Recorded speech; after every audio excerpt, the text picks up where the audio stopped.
Presiden Joko Widodo memimpin rapat bersama jajarannya melalui telekonferensi di Istana Merdeka, Jakarta, pada Rabu, tanggal 18 Maret tahun 2020, untuk membahas soal penyesuaian harga gas untuk industri dan BBM non-subsidi. Melalui rapat yang digelar dengan telekonferensi tersebut, Presiden mengingatkan jajarannya untuk menghitung 3 opsi yang dibicarakan dalam ratas sebelumnya pada tanggal 6 Januari tahun 2020 lalu. Dikatakan Jokowi, opsi yang pertama mengurangi atau bahkan menghilangkan jatah pemerintah.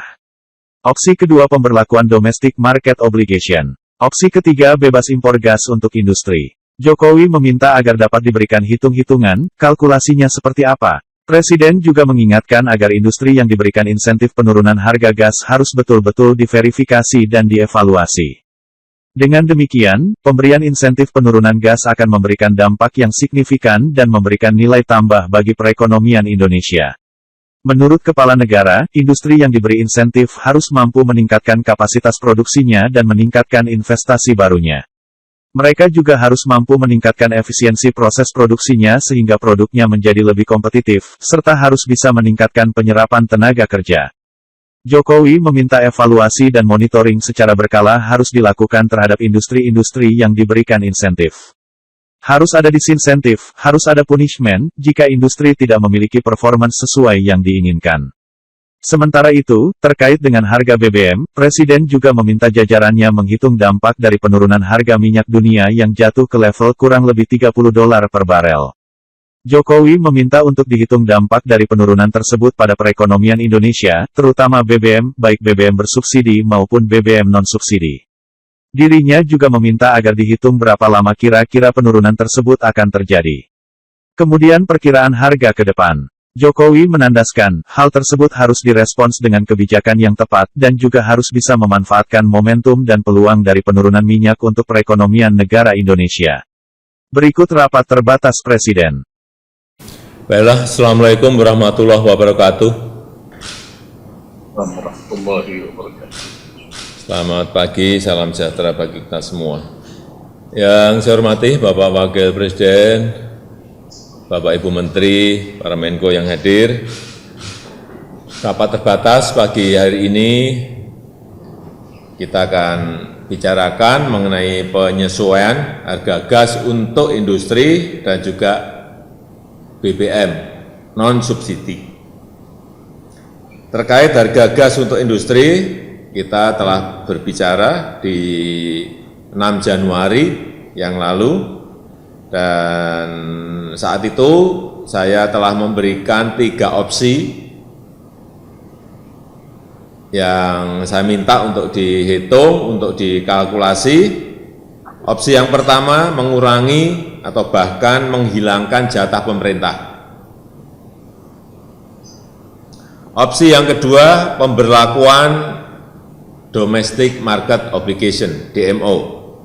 Opsi yang ketiga, bebas impor gas untuk industri. Saya minta ratas hari ini saya bisa diberikan hitung-hitungan kalkulasinya seperti apa. Saya juga perlu ingatkan agar industri yang diberikan insentif penurunan harga gas harus betul-betul diverifikasi dan juga dievaluasi, sehingga pemberian insentif penurunan gas akan memberikan dampak yang signifikan bagi ekonomi kita, memberikan nilai tambah bagi perekonomian kita. Industri yang diberi insentif harus mampu meningkatkan kapasitas produksinya, meningkatkan investasi barunya. Industri yang diberi insentif juga mampu meningkatkan efisiensi proses produksinya sehingga produknya menjadi lebih kompetitif. Industri yang diberi insentif juga harus bisa meningkatkan penyerapan tenaga kerja. Untuk itu saya minta evaluasi dan monitoring secara berkala harus dilakukan terhadap industri-industri yang diberikan insentif. Harus ada disinsentif, harus ada punishment jika industri tidak memiliki performance sesuai yang kita inginkan. Kemudian yang kedua yang terkait dengan harga BBM. Kita tahu harga minyak dunia sekarang ini turun hingga ke level kurang lebih 30 US dollar per barel.